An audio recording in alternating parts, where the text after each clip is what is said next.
যেখানে একসাথে দাঁড়িয়ে আছে কত শত মন্দির, যেখানে প্রতিটি প্রাচীন শিলা পাঠ করে চিরন্তন স্তোত্র, যেখানে ঘণ্টার ধ্বনি আর ধূপের গন্ধে মিশে আছে শতাব্দীর আধ্যাত্মিকতা। চেনা শহরের অদূরে এমন এক আশ্চর্য ঠিকানা, বর্ধমানের 108 শিব মন্দির, যেখানে প্রতিটি মন্দির এক একটি গল্প বলে যায়। চলুন শুরু করি আজকের এই বিশেষ ভ্রমণ কাহিনী, যেখানে শুধু ইট আর পাথর নয়, প্রতিটি প্রাচীন শিবলিঙ্গ যেন এক একটি শতাব্দীর গল্প বলে যায়।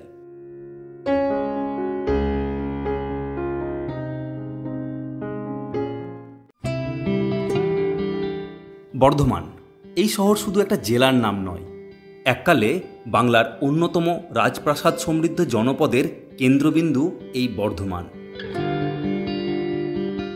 স্টেশন থেকে হৃদয়ে কৌতূহল, হাতে ক্যামেরা আর চোখে বিস্ময়ের ছায়া নিয়ে রওনা দিলাম নবাবহাট বাস স্ট্যান্ডের দিকে।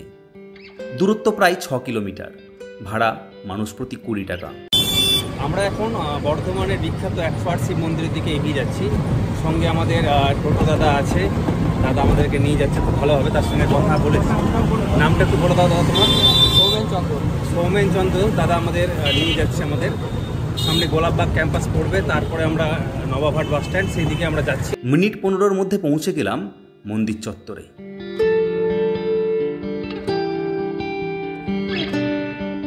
গাড়ি থেকে নেমেই চোখে পড়ল সুবিশাল তোরণ, উপরে বিরাজমান মহাদেব আর দুপাশে নন্দী মহারাজ। এ যেন আগন্তুককে স্বাগত জানাচ্ছে স্বয়ং শিব। ভেতরে প্রবেশের আগেই আমরা টিকিট কাউন্টার থেকে 2 টাকার টিকিট সংগ্রহ করলাম। পাশেই রয়েছে জুতো রাখার জায়গা। এবার প্রবেশ করলাম অনন্ত আকাশের নিচে দাঁড়িয়ে থাকা শত মন্দিরের পূর্ণভূমি 108 শিব মন্দিরে। তবে জানেন কি, আসলে এখানে শিব মন্দিরের সংখ্যা 108 নয়, 109টি। 108টি মন্দির পাশাপাশি, আর একটু দূরেই আলাদাভাবে আরও একটি মন্দির। ভেতরে পা রাখতেই চোখ আটকে গেল। 2 ধারে সারিবদ্ধ হয়ে শিব মন্দির যেন জপমালার দানার মতো আয়তাকারে দাঁড়িয়ে রয়েছে।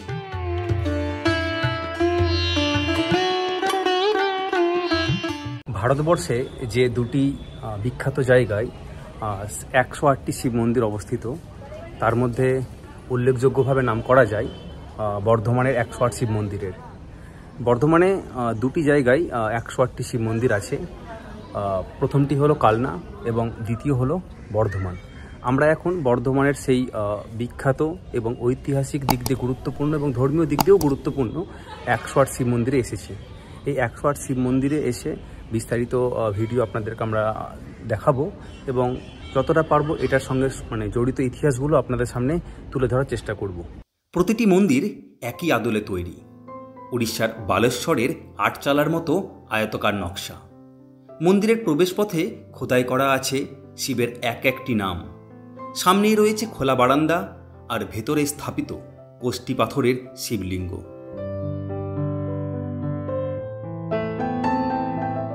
আমরা ডান দিক থেকে শুরু করলাম মন্দির পরিক্রমা। এবার চলুন একটু একটু করে খুলি এই প্রাচীন শৈব তীর্থের স্তব্ধ ইতিহাসের পাতা।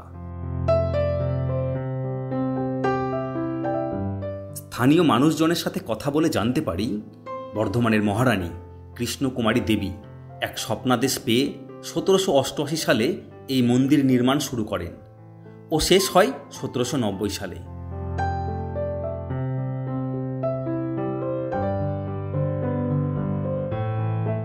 ইতিহাস আর স্থাপত্যের নিপুণ মেলবন্ধন যেন এই 108 শিব মন্দির। মন্দির চত্বরের দুধারে রয়েছে 2টি প্রাচীন পুকুর। কথিত আছে পুণ্যার্থীরা এই পুকুরে স্নান করে পুজো দেন।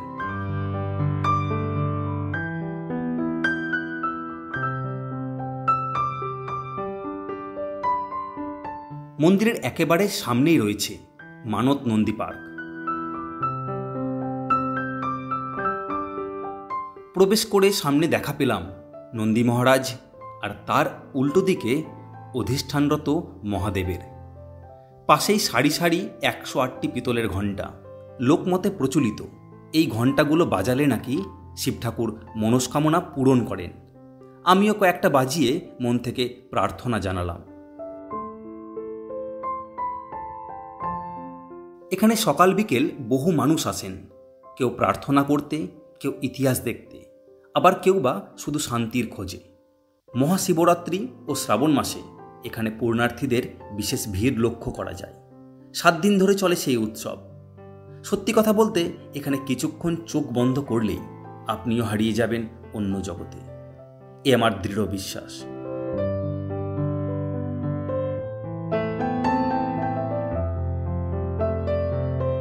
প্রায় 1 ঘন্টা ধরে ধীরে ধীরে দর্শন করলাম প্রতিটি মন্দির। তবে সময়ের ডাকে এবার বেরিয়ে যেতে হবে। এ প্রসঙ্গে একটা জরুরি তথ্য দিয়ে রাখি। মন্দির প্রতিদিন সকাল 6টা থেকে রাত্রি 8টা পর্যন্ত খোলা থাকে, আবার দুপুর 12টা থেকে 4টা পর্যন্ত বন্ধ থাকে। একদিনের সফর, অথচ মনে হবে যেন শতাব্দীর ইতিহাস ছুঁয়ে দেখা। এই ছিল বর্ধমান ভ্রমণ সিরিজের 3য় তথা শেষ পর্ব। আপনাদের যদি ভালো লেগে থাকে তাহলে অবশ্যই লাইক, কমেন্ট ও শেয়ার করবেন। আর এই ধরনের ভ্রমণ কাহিনীর সঙ্গী হতে চাইলে চ্যানেলটি সাবস্ক্রাইব করতে ভুলবেন না। দেখা হবে পরবর্তী নতুন কোনো গন্তব্যে। ততদিন পর্যন্ত পথ চলাই হোক এই প্রার্থনার মতো পবিত্র। ধন্যবাদ, ভালো থাকবেন, সুস্থ থাকবেন।